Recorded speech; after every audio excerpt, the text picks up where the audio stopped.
Hello friends, मैं बहुत दिनों बाद अपने लेक्चर सीरीज़ में फिर से कंटिन्यू हो रही हूँ। कुछ रीज़न थे जिससे मैं कंटिन्यू नहीं हो पा रही थी। मैंने आज से फिर स्टार्ट किया है। मैं इस समय आप लोगों को UPPCSJ के स्टूडेंट्स के लिए मैं उत्तर प्रदेश जोत चकबंदी अधिनियम को स्टार्ट करने जा रही हूँ। और ये एक क्योंकि यूपी में तो सारी चीज़ें ये अनिवार्य हैं और ये पूछती भी हैं। UP consolidation of holding act 1953 मैं आज स्टार्ट करने जा रही हूँ। देखिए, इस पूरे एक्ट में आपके कुल मिला के सेक्शन हैं आपके, मतलब मैं सेक्शन से पढ़ाती हूँ क्योंकि आप लोगों को सेक्शन भी एक तरह से लर्न हो जाए। इसमें कुल चैप्टर आपके हैं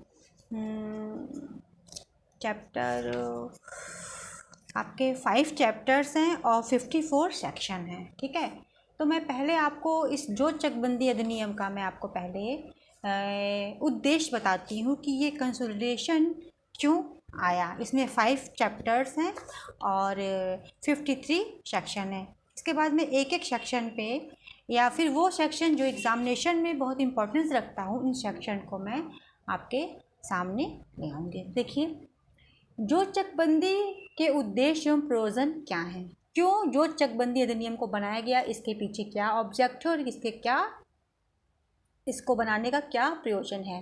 तो गांव में हम लोग देखा है कि सबके खेत होते हैं, तो उस खेतों को एक जगह कलेक्शन करना, खेतों का एक जगह कलेक्शन करना ही जोत चकबंदी का उद्देश्य है। तो प्रत्येक जो बिखरे हुए खेत होते हैं उनको एक स्थान पे एकत्रित करना और ऐसे स्थान पे एकत्रित करना जहाँ पे आपकी बोरिंग हो, जहाँ पे आपको सिंचाई की सुविधा हो। प्रत्येक चक को चक रोड और चक गुल उपलब्ध कराना। चक रोड होता है जहाँ चक निकलते हैं खेत में जाने आने का रास्ता, और चक गुल मतलब होता है जहाँ पे आपको नाली की सुविधा अपने पानी के लिए। प्रत्येक जोतदार को यथासंभव संपूर्ण जोत 3 चकों में आवंटित किया जाएगा। मतलब ये कि कम से कम 3 चक होने चाहिए एक जोतदार के पास। लेकिन यदि उसके पास चौथा चक भी है तो ये नहीं कहा सकता है कि चौथा चक है तो फिर वो इनवैलिड है। नहीं, वो चक भी माना जाता है, लेकिन सामान्यतः 3 चक होने चाहिए। प्रत्येक जोतदार को यथासंभव उसे समकोण के आधार पर चक आवंटित किया जाएगा। चक हमेशा समकोण के आधार पर दिया जाता है कि उसको आसानी रहे और वो पूरा खेत कवर करे। प्रत्येक जोतदार को यथासंभव उसकी मूल जोत एवं सिंचाई के स्रोत के स्थान पर ही चक आवंटित किया जाता है।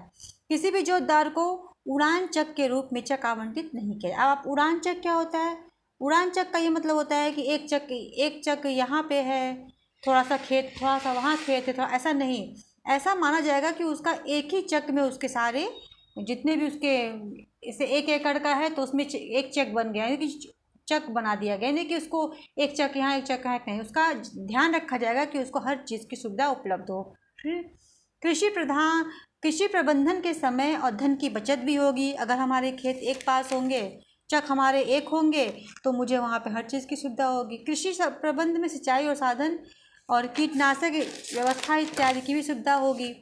और प्रत्येक घाटे का उत्तराधिकारी तय करने का बंदोबस्त करना भी इसका उद्देश्य है कि कैसे हमारे उत्तराधिकार तय हो। जोतदारों के मध्य पारस्परिक सहमत के आधार पर चकबंदी योजना को मान्यता दिया गया है 53 में कि कभी कभी ऐसा होता है कि हम आपस में समझौता करके मेरा चक अगर यहाँ सुविधा है तो हम यहाँ ले लें, पड़ोसी को यहाँ सुविधा है तो यहाँ ले लेते। पारस्परिक म्यूचुअल कंसेंट से भी चक हम बना सकते हैं 53, इसका भी उद्देश्य है। फिर क्या है इसका उद्देश्य? हरित क्रांति को बढ़ावा देना, कि इससे हमारे कृषि में वैसे हम लोगों के हरित क्रांति से हमारे यहाँ गेहूँ की उपज बहुत ज़्यादा बढ़ गई थी। उस क्रांति को बढ़ावा देना और फसलों में सरसों, चना, किसी भी चीज़ में। अंतिम इसका उद्देश्य है कृषि उपज में वैज्ञानिक तकनीक और नवीन खाद बीजों की ओर प्रेरणा देना। ये इसके इतने ही उद्देश्य नहीं हैं, आप चाहें तो और भी उद्देश्य सोच सकते हैं, लेकिन मोटा मोटी इसके इतने उद्देश्य हैं।